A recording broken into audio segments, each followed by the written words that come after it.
பெரியாறு அணை பின்னணியில் எழுதப்பட்ட நீர் அதிகாரம் நாவல் இப்போது ஆடியோ ஃபார்மேட்ல விகடன் பிளேல. விகடன் ஆப்பை இன்ஸ்டால் பண்ணுங்க, பிளே ஐகானை கிளிக் பண்ணி நீர் அதிகாரம் நாவலை லிசன் பண்ணுங்க.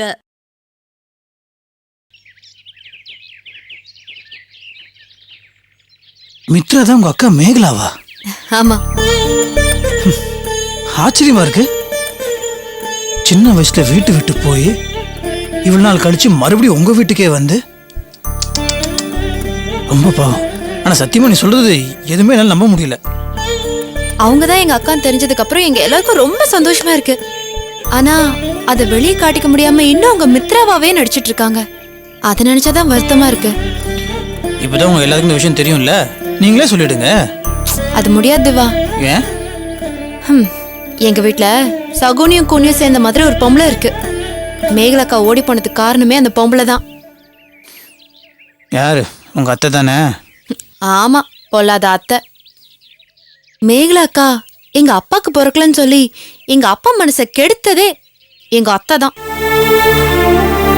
எங்க அப்பாவும் எங்க அத்தை சொல்றதான் வேதாந்தம் நினைச்சிட்டு எங்க அம்மாவையும் மேகலாக்காவையும் கொடுமைப்படுத்திருக்காரு.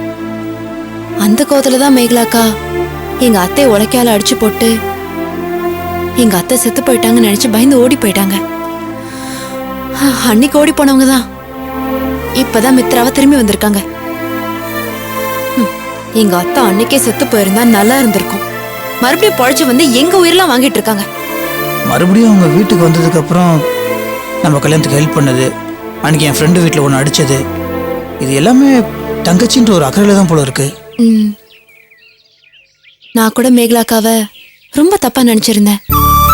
அவங்கள வெறுப்பேத்துற மாதிரி எல்லாம் நடந்திருக்கேன். அதனால அவங்க எவ்வளவு வேதனைப்பட்டிருப்பாங்க. அதெல்லாம் நினைச்சு பார்த்தா மேகலாக்காவை பார்த்து பேசுறதுக்கே எனக்கு ஒரு மாதிரியா இருக்கு. ஆனா அதெல்லாம் அவங்க பெருசா எடுத்துக்கவே இல்லை தெரியுமா? ஏன் சத்தி, உங்க அப்பா இன்னும் பழைய நினைப்போடவா இருக்காரு? ஆமா, அதனால தானே நான் தான் இன்னும் மேகலான்னு சொல்லிக்க முடியாம அவங்க இன்னும் மித்ராவாவே நடிச்சிட்டு இருக்காங்க. இப்போ உண்மை தெரிஞ்சா கூட எங்க அப்பா அவங்கள வீட்டை விட்டு வெளியே அனுப்பிடுவாரு. நான் கூட உங்க அப்பா ரொம்ப பிடிவாதமானவர், மற்ற அப்பாங்க மாதிரி காதலை எதுக்குறவர் நினைச்சேன். ஆனா இவ்வளவு மோசமா இருப்பாருன்னு கொஞ்சம் கூட எதிர்பார்க்கலப்பா. இல்லதேவா, எங்க அப்பா ரொம்ப நல்லவரு. ஆனா அவர்கிட்ட இருக்கிற கெட்ட குணமே எங்க அத்தை சொல்றது எல்லாமே கேட்டுட்டு நடந்துப்பாரு. அதான். அது சரி, நீ என்னைக்கு உங்க அப்பா விட்டு கொடுத்து பேசியிருக்க? அதுக்கு இல்ல தேவா, எங்க அப்பாக்கு எங்க அக்கா மேல கோவம் வரதுக்கு எங்க அத்தை தானே காரணம். சரி, ஓகே ஓகே, இது எல்லாத்துக்கும் உங்க அத்தை தான் காரணம், போதுமா? பாத்தியா, கிண்டல் பண்ண ஆரம்பிச்சிட்ட. ஓ, நீ என்ன சொன்னாலும் நான் ஃபீல் பண்ண மாட்டேன். ஏன்னா நான் எங்க அக்கா கிடைச்ச சந்தோஷத்துல இருக்கேன். இதே மாதிரி எங்க அம்மா கிட்டே இருந்தேன்னா நானும் சந்தோஷமா இருப்பேன். சந்தோஷமா இருக்குன்னு சொல்லிட்டு இப்ப கோவப்படுற பத்தியா? கோவம் வந்துச்சுன்னா மூக்கு மட்டும் சிவப்பு. என்னது?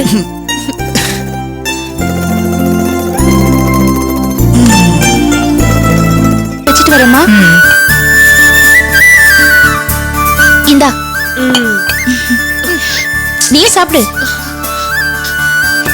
அக்கா, என்ன? நான் உன்னை கூப்பிடல, பெரிய அக்காவை கூப்பிட்டேன். இருக்கட்டும் இருக்கட்டும், மேகலாக்கா வந்த உடனே நான் ரெண்டாம் பட்சம் ஆயிட்டேன்ல. ஆமா, இனிமே அக்கானா அது மேகலா அக்கா மட்டும்தான். சரி சரி, நான் வந்து வேற ஒரு மேட்டர் பேசுறதுக்காக தான் கூப்பிட்டேன். என்ன அக்கா, நீ நல்லா பூரி பண்ணுவேன்னு அம்மா சொன்னாங்க. ஆமா, பண்ணுவேன். பல வருஷம் கழிச்சு வந்திருக்க, நீ வருவேன்றதுக்காகவே ஏங்கிட்டு இருந்திருக்க இந்த தங்கச்சி. அவளுக்காக அவ வயிறு குளிர பூரி பண்ணி கொடுக்க மாட்டியாக்கா? பூரி வேணா கேட்டு வாங்கி சாப்பிடு, இப்படி எல்லாம் டயலாக் கூடாத. தீனி பண்டாரோம். பூரி செஞ்சு கொடுத்தா என்னை விட 4-5 பூரி அதிகமா நீ தான் சாப்பிடுவ. நீ என்ன பத்தி பேசுறியா? என் பிரதரை பத்தி அப்படி சொல்லாத. அடடா.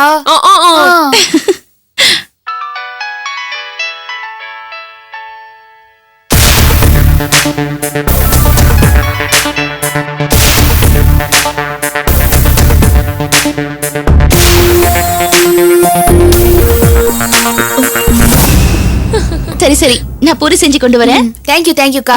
அக்கா, அப்படியே உருளைக்கிழங்கும் செஞ்சு கொடுக்குறியா? பண்ணிட்டா போச்சு.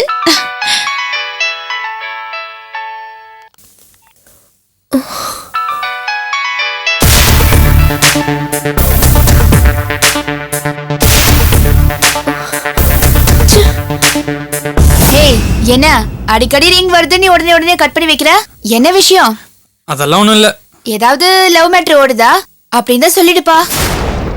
ஏய் வாய முடி.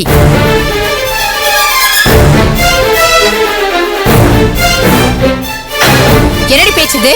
இல்லம்மா விளையாட்டுக்கு தான் நிறுத்துடி. அண்ணனை- விளையாட்டுக்கு கூட இந்த காதல் கருமத்தை பத்தில பேசாத. ஏற்கனவே ஒருத்தி காதலிச்சு நாம பட்டதெல்லாம் போதும். அந்த சக்தி பொண்ணு என்ன ஆட்டம் ஆடிட்டு போனா. அவ பண்ண கொடுமைக்கு நல்ல வேளையா கண்மணி முன்ன வந்து நம்ம குடும்ப மானத்தையே காப்பாத்துனா. நிம்மதியா இருந்த இந்த வீட்டை அந்த சனியை முடிச்ச காதல் ரணகணமாக்குனது போதும். இங்க பாருங்க, உங்க 2 பேருக்கு நான் ஒண்ணு சொல்லிக்கிறேன். நீங்க 2 பேரும் எனக்கு ஒரு உத்தரவாதம் தரணும். தரீங்களா? என்னதுமா? நானும் உங்க அப்பா பாக்குற பொண்ணு பையன் இதை நீங்க கட்டிக்கணும். உங்களுக்கு எது நல்லது, நீங்க யார் கூட வாழ்ந்தா நல்லா இருக்கும்னு நாங்க முடிவு பண்ணி உங்களுக்கு கல்யாணம் பண்ணி வைப்போம். தயவு செஞ்சு இந்த காதல் கன்றாவியெல்லாம் பண்ணி எங்களை நோகடிச்சிடாதீங்க. உங்களை கையெடுத்து கும்பிடுறேன். அம்மா, இனிமே இந்த குடும்பம் இன்னொரு அசிங்கத்தை தாங்காது. நீங்க இந்த வீட்டு பிள்ளைங்க, என்னோட வேதனைய புரிஞ்சுக்கங்க. அம்மா நில்லு.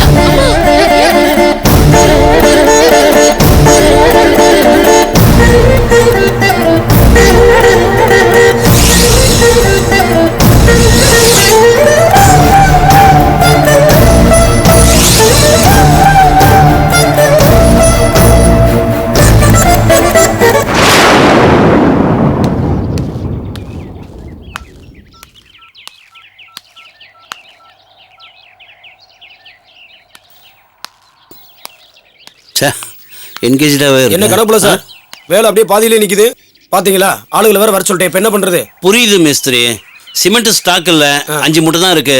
லோடுக்கு சொல்லி விட்டுருக்கேன். இப்போ வந்துடும். வந்த உடனே ஆரம்பிச்சிடலாம். எப்பங்க லோடு வந்து எப்பங்க வேலைய ஆரம்பிக்கிறது? சொல்லியிருந்தா மதியத்துக்கு மேல ஆளுகளை வர சொல்லியிருப்பேன்ல. என்னங்க போங்க, ஆளுங்க வேற வந்துட்டாங்க. லைனே கிடைக்க மாட்டேங்குது.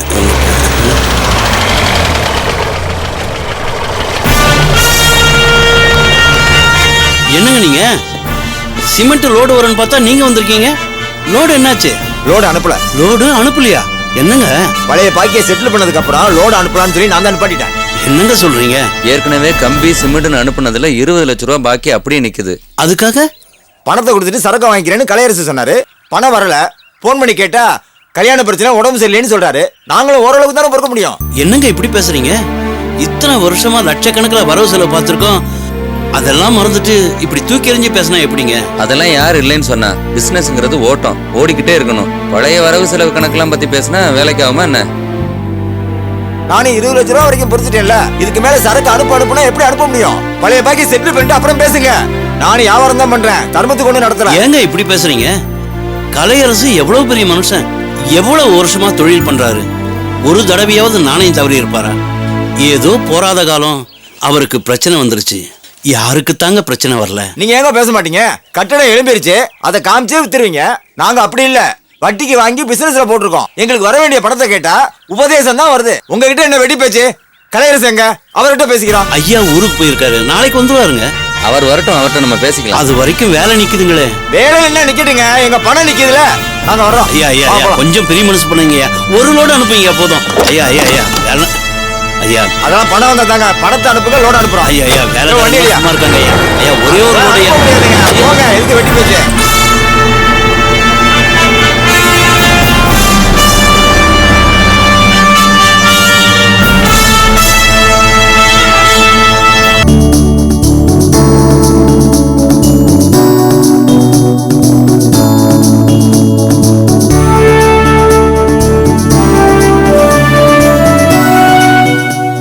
என்னப்பா வீட்டை சுத்தி பார்க்கலையா? நீங்களே போய் பாருங்க. வா, எவ்வளவு நேரம் அந்த ரூமா வர பாப்ப? வர என்னத்துக்கு அவசரப்படுறீங்க? பொறுமையா தான் பார்க்கணும். ஐயா டோரை சாத்திட்டுங்களா? சாத்திருப்பா. ஓ, அந்த ரூமா போய் பாரு. பேச்சமுத்த மாமா ஆடா, நீதான் என்னமோ வீட்டு ஓனர் மாதிரி அங்கேயும் இங்கேயும் பாத்துக்கிட்டு இருக்க. என்ன வீடு உனக்கு பிடிச்சிருக்கா? வீடு அருமையா இருக்கு மாமா. நான் வேணா இந்த ரூம்ல தங்கிட்டுமா? உனக்கு எதுக்கு தனி ரூமு?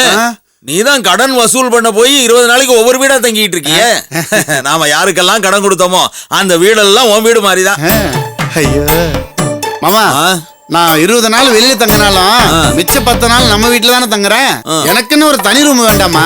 இந்த பாரு, எப்படியும் கணக்கு வழக்கு பார்க்க ஒரு ரூம் ஒதுக்க போறோம். நீ அந்த ரூம்லயே தங்கிக்க. கணக்கு வழக்கு பார்த்த மாதிரி இருக்கு, நீயும் தங்கிக்கிட்ட மாதிரி இருக்கும். வேண்டாம் மாமா, நான் மொட்டை மாடியிலே தங்கிக்கிறேன். இது அதை விட பெட்டர். என்ன மாமா அப்படி கிண்டல் பண்றீங்க? அமுதா அக்கா, என்னம்மா சமையல் ரூம்? ஆமாக்கா, நல்ல விசாலமா இருக்கு. வந்த உடனே உனக்கு எது தேவையோ அதை சரியா பார்த்து வச்சுக்கிட்டியா? என்னடா இந்த வீடு உனக்கு பிடிச்சிருக்கா?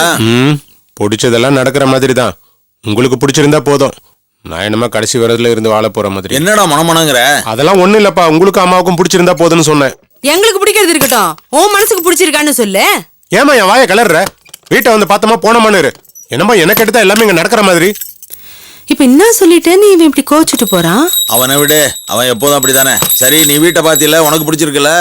என்னத்த சொல்றது, நமக்கு கல்யாணம் இத்தனை வருஷத்துல அந்த வீட்லயே குழந்தை குட்டியை பெத்து அதுங்களை வளர்த்து கல்யாணமும் பண்ணி கொடுத்து பேரம் பேத்தி அந்த வீட்லயே எடுத்துட்டோம். இப்ப திருதுப்புன்னு அந்த வீட்டை வித்துட்டு என்னமோ இந்த வீட்டை பாக்குறதுக்கு வான்னு கூட்டின்னு வந்துட்டீங்க. இத்தனை வருஷம் ஒரே வீட்டுல ராணி மாதிரி வாழ்ந்துட்டேங்க. இந்த புது இடத்துக்கு வர்றது என்னமோ சொந்த பந்தங்களை விட்டு பிரிஞ்சு வர்ற மாதிரி இருக்குங்க. இந்த பாரு, அதெல்லாம் போக போக சரியா போயிடும். இந்த வீடும் பழகிட்டீங்கன்னா இது உன் சொந்த வீடு மாதிரி ஆயிட போகுது. என்னத பழகுறது? 1000 தான் இருந்தாலும் சொந்த வீடு மாதிரி வருமா? மாமா, தங்கச்சி சொல்றதுலயும் நியாயம் இருக்குல்ல மாமா? என்னத்த பெரிய நியாயத்தை கண்ட? இந்த பாரு, தங்கச்சி வருத்தப்படுதுன்னு எல்லாம் யோசிக்க முடியாது. வருத்தத்தை பார்த்தா வருமானத்தை பார்க்க முடியாது. இப்ப நாம அந்த வீட்டை நல்ல விலைக்கு வித்துருக்கோம். மறுபடியும் அந்த மாதிரி விற்க முடியுமா? அது மட்டுமா, அவன் நமக்கு 2 பிளாட் தரான். அந்த 2 பிளாட்டை காலம் பூரா வாடகைக்கு விடலாம். அது நமக்கு லாபம் தானே? அதை ஏன் கேக்குற? இப்ப இந்த வீட்டை கட்டினவன் இருக்கான்ல, இந்த வீட்டை கட்டுறதுக்கே என்கிட்ட தானே கடன் வாங்கினா. அசலும் வட்டியும் சேர்ந்து எக்கச்சக்கமா ஏறி போச்சு. பணத்தை கொடுக்கல. ஏன்டா பணத்தை கொடுக்கலன்னு கழுத்துல இருக்கணும்னா நீங்க வேணா இந்த வீட்டை கரைய மாட்டீங்கன்னா பார்த்தேன். நல்ல யோசனையா தெரிஞ்சது, ஓகேன்ட்டேன். இத பத்தி சொல்லவே இல்லையா மாமா? மாமாவா கொக்கான தொழிலுக்கு தொழிலாச்சு, லாபத்துக்கு லாபமாச்சு, புது வீட்டுக்கு குடி வந்த மாதிரி ஆச்சு. சரி, அவனோட கணக்கு வழக்கெல்லாம் கொஞ்சம் துல்லியமா கவனி. வேளாண் வட்டி அதிகமா கொடுக்கணும்னு வச்சுக்க. இந்த சோபா செட்டு பர்னிச்சர் எல்லாம் ரொம்ப நல்லா இருக்கு, இத தொடப்படாதுன்றவேன். ஆமா. ஆஹா, ஊடு முழுக்க தென்னைமரமா இருக்கு. தேங்காய் கொஞ்சமே இல்லைன்னு நினைக்கிறேன். நம்ம சம்பந்தி கலையரசு கிட்ட பணம் கேட்க போயிருந்தோமே, என்னமோ அக்காவும் தம்பி வாய்க்கழியே பேசினாங்க. இது வரைக்கும் ஒரு பதிலையும் காணோம். சரி, கொஞ்சம் விட்டுதான் பிடிப்போமே. ஒருவேளை அவங்க பணம் தரலன்னு வச்சுக்க, அப்புறம் தான் உன் பாலிசி இருக்கு, அதுல இறங்கு பணம் தன்னால வந்துடும். அந்த மாதிரி எக்கு தப்பா எதுவும் பண்ணி தொலையாத. ஏன் இப்படி பதற? என்னங்க அது சம்பந்தி வீடுங்க. யாரு விடா இருந்தா பணம் வாங்கினா அவங்க கடங்காரவங்க தான். அவங்க மட்டும் ஒழுங்கா பணம் கொடுத்தாங்கன்னு வச்சுக்க, நான் எதுக்கு பேச்சு முத்த அங்க அனுப்புறேன்? இதே வந்துட்டானே. வாடா, என்ன இவ்வளவு லேட்டா வர? ஏன்பா நீங்க பாட்டுக்கு திடுதிப்புன்னு அந்த வீட்டை வித்துட்டேன், புது வீடு பார்க்க போறோம் வான்னு சொன்னா என்ன அர்த்தம்? ஆமா, அந்த வீட்டை ஏன் வித்தீங்க? ஏன்னா நான் என்ன மூளை இல்லாம பண்ணிட்டேனா? நல்ல விலைக்கு வந்தது வித்துட்டேன், விடுறேன். என்னப்பா நீங்க இந்த வீட்டை பாக்குறதுக்கு பதிலா சம்மந்தி நம்மளுக்கு கொடுக்கணும் பணம், அதுக்கு பதிலா அவர் வீட்டை எழுதி வாங்கிருக்கலாம்ல. பேசாம இருக்கியா? அவர் என்ன பணம் தராம விட்டுற போறாரு? ஏங்க, உங்களுக்கு இந்த பேச்செல்லாம் வந்துருக்குல வாய் வச்சு சும்மா இருக்க மாட்டீங்களா? ஏற்கனவே உங்க தம்பி அந்த புடவை விஷயத்துல ஓடி போன அந்த பொண்ணுக்கு பறிஞ்சிட்டு தாமரை அடிச்சாரு. உங்க அப்பா கடனை கேட்டாருன்னு அவர்கிட்டயே சண்டைக்கு வந்தாரு. இப்ப நீங்க தான் சொல்லி உங்ககிட்ட சண்டைக்கு வர்றதுக்கா? இனிமேல் அந்த மாதிரி பேச மாட்டேன், போதுமா? கொடுக்கல் வாங்கலாம் எங்க அப்பாவோட விஷயம், அதுல நான் தலையிட மாட்டேன். அவரு இப்ப எனக்கு மாமா இல்ல, எங்க அப்பா கிட்ட கடன் வாங்கினா கடங்காரன். அப்படி சொல்றா? ஏய், பணத்தை கொடுத்த எனக்கு வசூல் பண்ண தெரியாதா? சரி, நீங்க போய் வீட்டை சுத்தி பாருங்க. அமுதா, இவங்களை அழைச்சிட்டு போய் வீட்டை சுத்தி காமி. போங்க போங்க. ஆமா, இந்த கோவிந்தராஜ் கிட்ட பணம் கொடுத்தோம்ல, என்ன பேச்சு முத்த? அதை போய் வாங்கிட்டு வந்து பாரு, இல்லன்னா டேய் பூபதி, இங்க வா வா சொல்றேன். பூபதி, ஏன்டா அப்படி எல்லாம் பேசுற? 1000 தான் இருந்தாலும் நீ அந்த வீட்டு மருமகன். உன் அப்பாவுக்கும் சம்பந்திக்கும் பிரச்சனை வந்தா நீதான்ப்பா அனுசரணையா பேசி சரி பண்ணணும். நீ அந்த சக்தி பண்ணதையே மனசுல வச்சுக்கிட்டு அந்த வீட்டுல இருக்கிறவங்க எல்லாரையும் விரோதியாவே பாக்குற. ஒரு பொண்ணோட குணம் அவ மாமியார் கிட்ட நடந்துக்கிற விதத்திலேயே தெரியும்டா. அவ அப்பாவுடைய கௌரவம் கெடக்கூடாதுங்கிறதுக்காக அவர் சொன்ன உடனே எதை பத்தியும் யோசிக்காம உனக்கு கழுத்து நீட்டினா பத்தியா? அதே மாதிரி நம்ம வீட்டு கௌரவம் கெடுற மாதிரி அவ நடந்துக்கவே மாட்டாடா. பூபதி, சக்தி உன்னை கல்யாணம் பண்ணதுக்கு அப்புறம் ஓடி போயிருந்தா உன் நிலைமை என்ன ஆயிருக்கும்? எந்த சாமி புண்ணியமோ அந்த மாதிரி எதுவும் நடக்கலடா. இவ சக்தியை விட ரொம்ப நல்லவடா. நம்ம வீட்டுக்கு பொருத்தமானவ. அவ குணம் எப்படிப்பட்டதுன்னு வீட்டுல இருக்கிற எனக்கு தான்ப்பா தெரியும். பெண் பாவம் பொல்லாதுப்பா. உன்னை பெத்தவ சொல்றேன். அஷ்டமி நவமி போனதும் நீயே போய் அவளை கூட்டிட்டு வந்துரு. எல்லாம் நம்ம வீட்டோட நன்மைக்கு தான்ப்பா சொல்றேன். சரியா?